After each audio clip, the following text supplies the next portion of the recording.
और जिस परमात्मा के विषय में ये कहा जाता रहा है कि वेदों में उस भगवान का ज्ञान भरा पड़ा है, उसकी जानकारी है, वो क्या जानकारी वेदों में देखिएगा। ऋग्वेद मंडल नंबर 9 सूक्त नंबर 1, ये देखिएगा।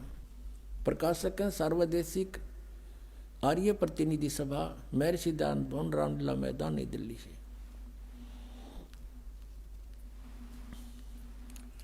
मुद्रक के Prince offset printers 1510 Pataudi house Daryaganj, नई दिल्ली से। इसका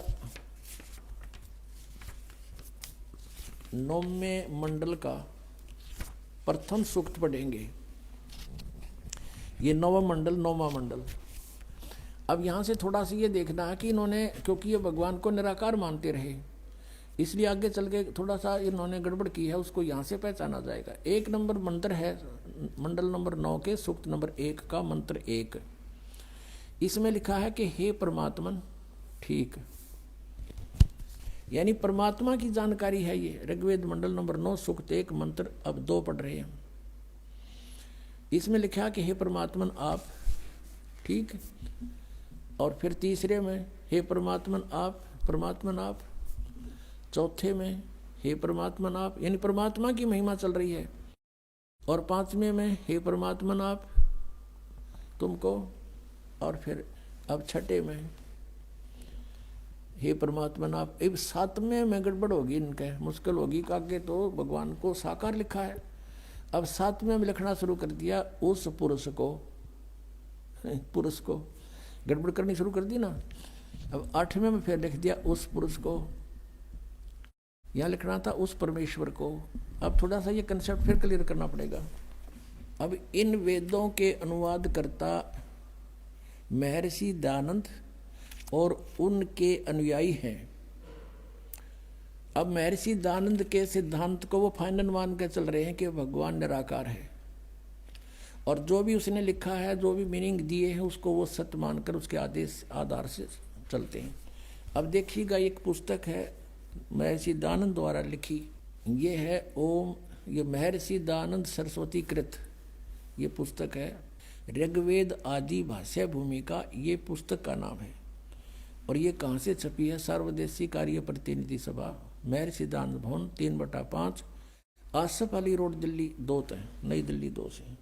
ये देखिएगा, इसके ये सृष्टि विद्या विषय संक्षिप्त, ये एक विषय है इसका। ऋग्वेद आदि भाष्य भूमिका वही चल रही है। इसके पृष्ठ नंबर 125 पे इसने कंसेप्ट क्लियर कर दिया है। देखिएगा नीचे,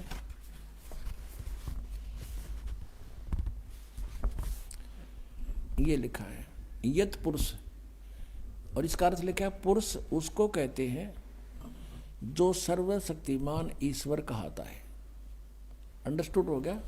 पुरुष माने परमेश्वर, पुरुष उसको कहते हैं, दानंद की लिखी हुई है, अनुवाद किया हुआ है, जो सर्वशक्तिमान ईश्वर कहाता है, यानी सर्वशक्तिमान। ये भी इसने ना ईश्वर का वेरा था ना परमेश्वर का, फिर भी जो इनके अनुयायियों को ये मानने हैं कि दानंद ने जो कहा वो सच्ची है, यानी पुरुष माने परमेश्वर। तो अब फिर पढ़ेंगे इसको। अब सिद्ध हो गया कि पुरुष माने परमेश्वर। अब हम यहाँ जहाँ पर इन्होंने गड़बड़ी करने की सोची है, भी इसको इससे क्लियर कर लेंगे कि जहाँ पुरुष लिखा है वो परमेश्वर है, भगवान जो सर्वशक्तिमान का आता है वो उसको पुरुष कहते हैं। तो ये देखिएगा, अब हम वही आगे हैं। ऋग्वेद मंडल नंबर 9 सूक्त नंबर 1 का और मंत्र नंबर 6 तक तो ये परमात्मा लिखे गए, और 7वें में जब लागी लवा बात भगवान की साकार की सह शरीर की, वहाँ पुरुष लिखना शुरू कर दिया। क्यों सोचा को व्यक्ति के बारे में बात होगी, पुरुष माने उस परमात्मा को। अब देखो 8वें में कमाल कर दिया, उस पुरुष को यानी उस परमेश्वर को उग्र गतियां प्रेरणा करती हैं। ये बताएंगे आपको सृष्टि रचना में कि सब बहुविध जीवन कीन पुकारा, तपशिला पर जल रहे थे जब हाहाकार मच रहा था। भगवान वहाँ उनकी उन परिस्थितियों को देखकर वहाँ आए अपना ज्ञान समझाने के लिए। तो उस परमेश्वर को, पुरुष माने परमेश्वर सिद्ध हो गया, उस परमेश्वर को उग्र गतियाँ प्रेरणा करती हैं, यानी कुछ ऐसी स्थिति बन जाती जैसे ही हाहाकार मच रहा, कुछ जीवन नहीं रहा प्राणी का, एक माया जोड़न का उद्देश्य बन गया। तो उस समय में परमात्मा या स्वयं आते हैं या अपना दास कोई भेजते हैं अपनी पावर दे करके। तो उस पुरुष को उग्र गतियां प्रेरणा करती हैं। जब परमात्मा स्वयं आते हैं उस समय का जिक्र है। और भासमान शरीर को यानी तेजोमय शरीर को वह पुरुष यानी वह परमात्मा प्राप्त होता है। पुरुष माने परमात्मा। क्लियर हो गया। अब देखो ऋग्वेद मंडल नंबर 9 सूक्त नंबर 1 का आगे हम पढ़ रहे हैं। और जिसमें 3 प्रकार से दूसरों का वारण माने कल्याण करने वाला मधु में शरीर मिलता है। मधु में यानी बड़ा प्यारा शरीर मिलता है। वो 3 प्रकार के शरीर से सबका सब व्यवस्था को संभालता है। ये भी क्लियर हो गया। फिर उसमें से दूसरी प्रकार की जो लीला है वो यहाँ लिखी है कि अभी अदन्या उत्सरंती धेनुव शिशुम सोम इंद्राय पातवे।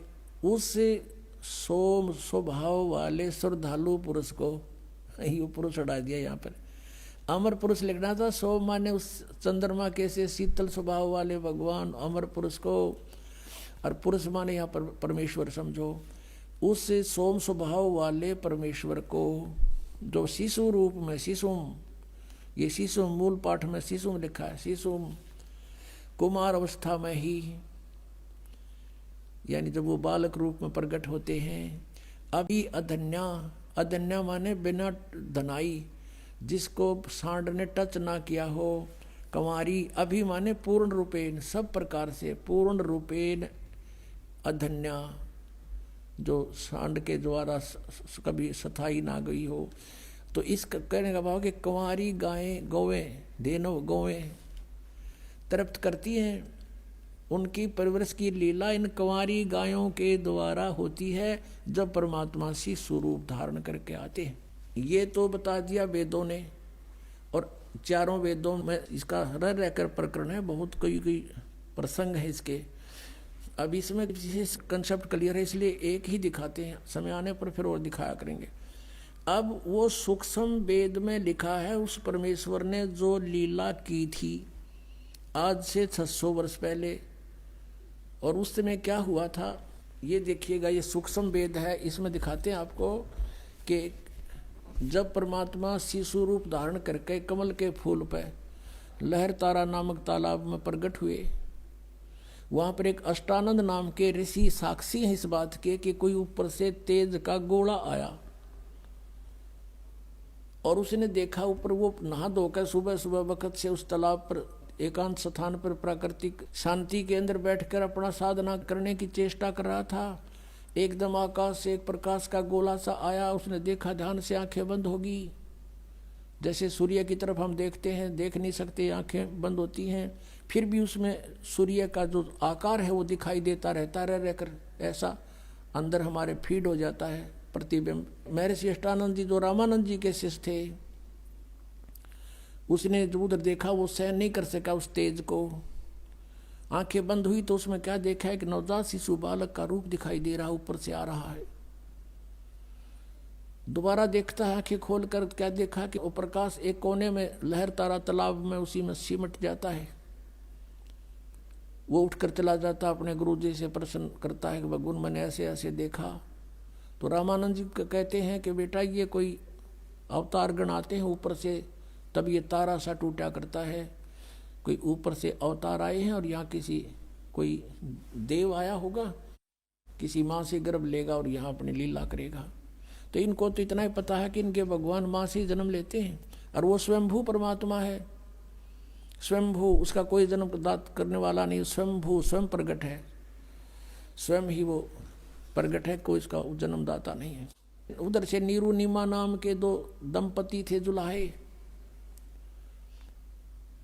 वो स्नान करने के लिए वहां जाया करते थे। वो पहले ब्राह्मण थे, मुसलमानों ने उनको जबरदस्ती मुसलमान बना दिया था। वो भले ही मुसलमान बन गए थे लेकिन वो अपने आत्मा से भगवान शंकर को नहीं निकाल पाए थे, उन्हीं की अंदर से उसी की आराधना करते रहे। उस दिन भी उन्होंने यही कहा कि हे भगवान शिव जी, क्या हमारे लिए, उसकी पत्नी ने कहा क्या आपकी दासी के लिए आपके घर पे बच्चों की कमी पड़ गई, हमें भी एक खिलौना दे देते, हमारा भी जीवनाधार बन जाता। ऐसे करते हुए लहर तारा तालाब पर पहुंचे। वहां क्या देखा, नवजात शिशु कमल के फूल पर पाया, घर ले आए। 25 दिन के हो गए, ना जल पीवे ना दूध पीवे, और फले फूले ऐसे जैसे किलो दूध पीता हो बच्चा डेली, और स्वस्थ इतने। अब उसकी जो मुंह बोली माता नीमा हुआ बहुत दुखी होगी, बहुत बुरी तरह रोने लगी। हे भगवान शिव जी, आपने या तो सुनना नहीं था या तो ये देना नहीं था, अब दे कर ले रहे हो भगवान। अब मैं नहीं जीऊंगी इस बालक बिना, ना जाने इस बच्चे ने मेरे पर क्या जादू कर दिया, मैं इसके बिना जीवित नहीं रह सकती। 25 दिन हो गए कुछ खाया नहीं, अब ये मरेगा साथ मरूंगी मैं, पक्का इरादा। तब परमात्मा ने प्रेरणा की, शिव भगवान को करे करावे साइया मन में लहर उठा।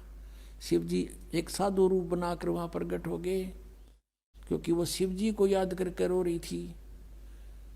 तो पूछा माई क्या बात है, क्यों रो रही है? सारी कथा बताई, सारी कहानी बताई कि एक दिन हृदय से पुकार की थी, 60 वर्ष की आयु होगी, संतान नहीं थी। एक दिन प्रार्थना की थी अपने शिव भगवान से, उन्होंने हमारी सुनी। एक लहर तारा तालाब के ऊपर कमल के फूल पर ये बालक दे दिया। अब ये बच्चा कुछ खा पी नहीं रहा है, 25 दिन का हो गया महात्मा जी। अब ये मरने वाला है, गेल मैं मरूंगी, इसके साथ मरूंगी दरिया में डूब के, ये मेरा अटल इरादा है। तब उसने कहा माई देखा तेरे बच्चे को, कहाँ है वो, लाई उठा के। माई ने सोचा महाराज के चरणों में डाल देती हूँ। जो ही उसने चरणों में डालना चाहा, परमात्मा आकाश में उड़ गए और शिव जी के सिर के पैर लला करके यहाँ ऐसे आकाश में हवा में स्थिर हो गए। तब शिव जी ने ऐसे किया, शिव जी के हाथों में आ गए। फिर परमात्मा बोले कि इनको कहो एक कंवारी गाय ले आवें और उसके ऊपर आप हाथ रख दियो महात्मा जी, वह दूध दिया करेगी, वह दूध पीऊंगा मैं। 7 बार बोले बच्चे, 7 बार चर्चा करी विष्णु परमात्मा ने शिव जी से। और वो देख रही नीमा भी, नीरू भी आ गया। नीमा देख रही है, वो ये सोच रही है कि इस महात्मा में इसी करामात है, मेरा बेटा आकाश में उड़ा दिया, इसी महात्मा में ये करामात है। यूँ बोल रहा है बच्चा 25 दिन का। अब कहते हैं जगत का पेखना पेखा, धनी का नाम ना लेखा। वो सारी करामात उस साधु की मान रही है। जैसा भी आदेश था, शंकर भगवान ने कहा कि नीरू जा एक कुंवारी गाय ले और कोरा बर्तन ला, कुमार के साफ छोटा सा वो ले आया। भगवान शिव जी ने उस पर कमर पर हाथ मार दिया। लंबे लंबे सतन हो गए, दूध अपने आप सर्वित हो गया, उन थनों में से निकलना धार बंद की। वो साफ पात्र जो लाए थे कुमार के घर से, वो नीचे रख दिया, पात्र भरते ही बंद हो गया। तो परमात्मा को दूध पिला गया, गट गट पी गए। अब ये लीला भगवान करता है, वेद बताते हैं और करी भगवान के इतिहास बताता है, उनकी लीला बताते हैं कि उन्होंने ऐसा किया। तो परमात्मा कौन फिर? वेद बताते हैं कि वो कुंवारी गायों का दूध पीता है। और पिया किसने? कृष्ण तो लागड़ गाँव रखा करता, 200 200 400 400 ये थे, इन्होंने पिया, कुंवारी गाय का पिया। इनकी जीवनी में लिखा हुआ ये दिखाते हैं आप। ये है कबीर सागर, ये परमात्मा की लीला लिखी है इसके अंदर। ये 5वां वेद है, सूक्ष्म वेद, खेमरा श्री कृष्ण दास प्रकाशन बम्बई, ये वहाँ से प्रकाशित है। यहाँ प्रथम खंड कबीर पंथी भारत पथिक स्वामी युगलानंद बिहारी द्वारा परिष्कृत, यानी कबीर पंथियों का लिखा हुआ। दास ने अपनी तरफ से नहीं लिखा कुछ भी इसमें किसी में। मुद्रक एवं प्रकाशक हैं खेमरा श्री कृष्ण दास, अध्यक्ष श्री वेंकटेश्वर प्रेस, खेमरा श्री कृष्ण दास मार्ग बम्बई, इतने। अब इस पे लिखा है ज्ञान सागर में, ये देखिएगा ज्ञान सागर के 74 पृष्ठ पे, ये 74 पृष्ठ है। इसमें कहते हैं सुन जुल्हा बन भयो आनंदा, जिमी चकोर पायो निश्चंदा। जैसे रात में चकोर पक्षी ने चांद दिख जा, कहते ऐसे बच्चा मिला तो इतनी खुशी हुई। ले सुत चले हर्ष मन की ना, तासो पुन अस बोल ही दीना। सुत काशी को ले चले लोग देखते आम, अन्न पानी बख्श नहीं जुल्हा शोक जनाव। अब कुछ नहीं खावे, बालक लेकर आगे।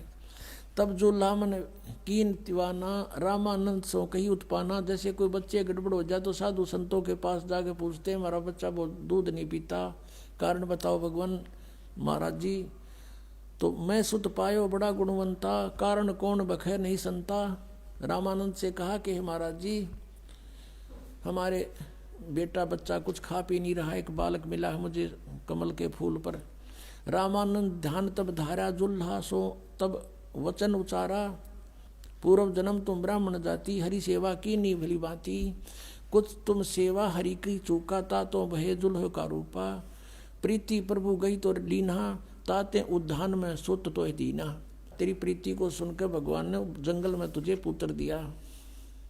हे प्रभु जस कीन तस पायो, आर्त हो तो दर्शन आयो। अब नीरू कह रहा है कि मेरे साथ जो बनी सो बनी, पर और दुख हो गया। सो कहिए उपाय गुसाई, बालक अक्षु दावंत कुछ खाई। भूखा बेटा बच्चा कुछ खाओ, ऐसा व्यवस्था करो। रामानंद अस युक्ति उचारा, तुम सुत कोई ज्ञानी अवतारा। तुम्हारा पुत्र जो है कोई विद्वान पुरुष है। बछिया जाही बैल नहीं लागा, और सोले ठाड करो ते ही आगा। एक बछिया ले आओ जिसको बैल ना लग गया हो, यानी अनटच्ड कंवारी गाय बछिया ले आओ, और दूध चले ते ही थनते दूध धरो छिपाई। अक्षुतावंत जब होवे ता कहें देव खवाई। अब जुल्हा एक बछिया ले आवा, और चलो दूत कोई मरम न पावा। चलो दूत जुल्हा हरसाना, राख छिपाई काहू नहीं जाना। अब ये है ना चला दूत, ये दूत कौन था? ये भगवान शंकर थे। अब इसकी पुष्टि पुण्यात्मा कबीर सागर परमेश्वर का विधान 5वां वेद और उनकी जीवनी है। इसमें उस परमेश्वर ने आज की जो ये पिछली पीढ़ी की पहले जानकारी दी थी, और उसमें क्या कहा था? काल की और परमात्मा की तपस्या के ऊपर वार्ता हुई थी। तो काल ने कहा था कि 3 युगों में जीव कम ले जाना, और चौथा युग जब कलयुग आवे तब तब शरण जीव बहु जावे, और ऐसा वचन हर मोह दीजिए तब गवन संसार ही कीजिए। जो परमात्मा से कहा था कि 3 युगों में जीव थोड़े ले जाना, भगवान आप आए हो यहाँ जीव लेने के लिए, और चौथे युग कलयुग में कितने ही ले जाना। जब परमात्मा ने कहा ठीक है तथास्तु। एक वचन और लिया था भगवान से कि परमात्मा जो आपका ज्ञान माने आपका, और मेरे ज्ञान पर आधारित रहे नकली ज्ञान पर, तो मेरा उसको ना ले जाना। परमात्मा बोले वो तो मेरा काम का को नहीं। तो जब सारी परमात्मा ने स्वीकृति दे दी, जब काल ने कहा था कि बेशक जा नीचे, तेरी कोई नहीं मानेगा, कलयुग में ऐसा कर दूंगा, नरे पंथ नरे मजहब बना दूंगा बहुत बहुत, और 12 नकली पंथ तेरे नाम ते, कबीर पंथ, सतलोक, सचखंड और अनेक पंथ में चलाऊं, इस जीवों को भरमाऊं, और देवल देव मंदिर पुजवाऊं, और या विद जीवों को भरमाऊं। जीव न माने कहा तुम्हारा, और बेशक जा तू ज्ञानी संसारा। फिर तुम्हारा जीव कहा नहीं मानेंगे। अब 12 पंथ चला दूंगा, कबीर कबीर पंथी ये नरे, ये सारे 12 पंथों में आते नकलियों में, और पंथ अनेक चलाऊं, ये राधा स्वामी पंथ, ये अनेक पंथा में आगे, ये सब काल प्रेरणा काल के चलाए हुए पंथ है। 3 ही की थोड़ी सी यहाँ एक और कंसेप्ट क्लियर करते हैं कि जो इस कबीर सागर में कबीर पंथियों ने अज्ञानतावश कुछ कटिंग कर दी, कुछ मिलावट कर दी, अपने अनुसार थोड़ा बहुत इन्होंने गड़बड़ की है, लेकिन फिर भी ये सच्चाई को छुपा नहीं सके। इस मालिक को पता था कि 600 साल में कुछ गड़बड़ी काल करवा देगा, काल के दूत कबीरपंथी होंगे। फिर उसकी पूर्ति के लिए कहा था उसी समय कि जो 12वां पंथ होगा ना गरीबदास जी वाला, उसमें मेरी उसके द्वारा, क्योंकि पंथ चलेगा परमात्मा का, जैसे पंथ चले थे वो तो चले थे उनके खास पुण्यात्मा थे, लेकिन उसमें आगे फिर काल के दूत घुसते चले गए। तो 12वां पंथ जो गरीबदास जी का होगा, उसमें मेरी महिमा की वाणी फिर से प्रकट होगी, और वो जो मिलावट कर दी गई है या कोई जिसका जिसी समझ में आई उसने काट कर अपने हिसाब से लिख ली, कुछ एक स्थानों पर, सारी नहीं। तो उसकी पूर्ति उस वाणी से होगी जो गरीबदास जी बोलेगा। और वो ऐसा ही है। पहले ये दिखाते हैं कि 12 पंथ कौन कौन से हैं। अब देखिएगा, ये वही कबीर सागर है। ये देखिएगा कबीर वाणी, एक अध्याय है इसमें कबीर वाणी, और ये 136 पृष्ठ पे है ये। अब नीचे देखेगा, 12 पंथ चलो सो भेद, यानी 12 पंथ काल फुरमाना और भूले जीव न जाए ठिकाना है। इन 12 पंथों में काल का फुरमान, काल का आदेश, उसका ज्ञान भरा रहेगा। और इन 12 पंथों में जो नाम ले रखा है कबीर पंथों में, ये कभी ठिकाना नहीं जा सकते। ताते आगम कह हम राखा, वन समारा चूड़ामणि शाखा। यहाँ ठीक लिखा कि वन समारा चूड़ामणि शाखा। प्रथम जग में जागू बरमावे, और दूसरा सुरत गोपाल, तीसरा मूल निरंजन, चौथा टकसार पंथ, पांचवा बीजक पंथ, और छठा ये सतनामी पंथ, और सातवां ये जीवा पंथ, ये राम कबीर पंथ। इस तरह के 12 पंथ। अब यहाँ इन्होंने थोड़ी गड़बड़ कर दी। इन्होंने यहाँ चूड़ामणि लगा दिया, यहाँ चूड़ामणि को वंश से बाहर कर दिया। प्रथम ये लिखना था, ये प्रथम वंश है, ये प्रथम वंश चूड़ामणि, और आगे शाखा। अब इसका यहाँ भेद चलेगा। ये है कबीर चरित्र बोध, और इसके ये 1870 पृष्ठ पे, 1870 पे। यहाँ देखिएगा, कबीर साहब के पंथों का वृंतांत। नंबर 1 है नारायण दास का पंथ। यहाँ इन्होंने ये नारायण दास पंथ गलत लिख दिया, क्योंकि नारायण दास तो कति कबीर से विमुख, कबीर जी से विमुख था। उसने तो ये स्वीकार ही नहीं किया था। यहाँ लिखना था प्रथम चूड़ामणि का पंथ, और दूसरा याज्ञोदास, तीसरा सूरत गोपाल, चौथा मूल निरंजन, पांचवा टकसारी पंथ, और छठा भगवान दास का पंथ, सतनामी सातवां, आठवां कमाली पंथ, ये कमाल का पंथ, कमालिये, ये कमालिये लिखना था। राम कबीर पंथ 9वां, परमधाम की वाणी 10वां, और 11वां जीवा पंथ, और 12वां गरीबदास पंथ। ये गरीबदास छुड़ानी वाले, उनका 12वां पंथ है ये।